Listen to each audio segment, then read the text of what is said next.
everyone, Miss Leah here again with some more STEAM activities for you today. The weather's actually getting pretty nice out, so we are actually going to go back outside to my backyard, and we're going to see a couple of things that maybe we can do just outside in our own backyards. If you are able to go outside, it's a really good for you to get out and get some fresh air.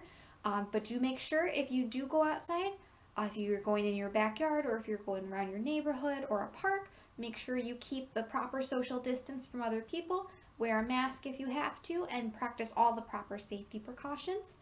So without further ado, I'm going to meet you guys outside. So for our first activity, we're going to need some paper and crayons. So we're going to actually do some rubbings. So go ahead and look around your backyard, see if you can find any leaves, any bark, anything that you might think would be a nice texture, and see what you can find. Do remember, if you are not in your own backyard, be careful about picking things.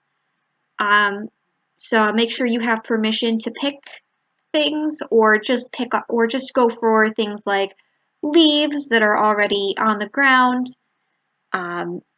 Just try to be very respectful of nature. Don't rip bark off of trees. Yeah, just make sure you are respectful of nature and you don't take anything that's important.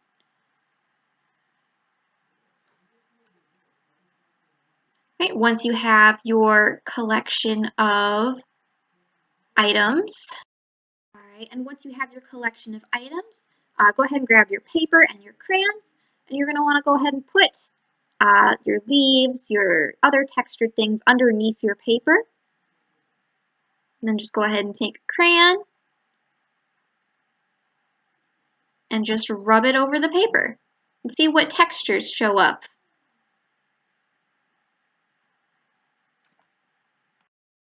And beyond just using leaves, you can also put your paper right up against the bark of a tree or a stump, and you can rub your crayon over it while you have the paper on the bark to see what kind of bark rubbings you can get. You can get some pretty pictures like that. So for our next activity, we're going to need a couple of sticks. You're going to need about maybe 4 or 5 sticks. And what we're going to do with these sticks is we're actually going to find out how to find north with them. This is going to take just a little bit of time, but you're going to take your first stick and stick it right into the ground. And take a look at where that shadow from that stick is falling.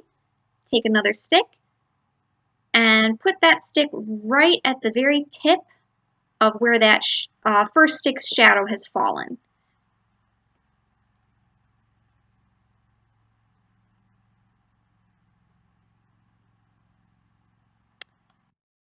Now give it about 10 or 15 minutes and come on back, and you're going to see that the shadow has moved. So now that the shadow has moved, you're going to take your second stick and again put it right at the tip of where the shadow is now at.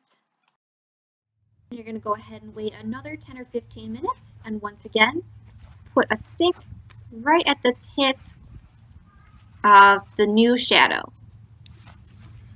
Now that you've got your 3 sticks put in the ground, you're going to take your last stick. This one should be as straight as you possibly can because we're going to be making a line with it. And you're going to lay it against the 3 sticks you just placed. And now this stick is going to give us a line from west to east. So that direction we know now is west. And in this direction we now know is east because the sun has been moving from that direction and making the shadows change directions.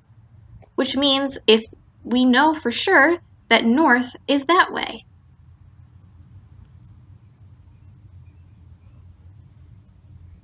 And there you go. There's a couple of easy activities that you can do in your own backyard. Get some fresh air and have some fun with some science and art. I think we came up with a kind of pretty little abstract art here. Again, as always, if you do any of the activities, we would love to see what you create or what you come up with. If you think that it was fun or helpful, please let us know. And as always, Keep an eye on our Facebook page for more virtual programming, and we'll see you guys next week. Bye-bye.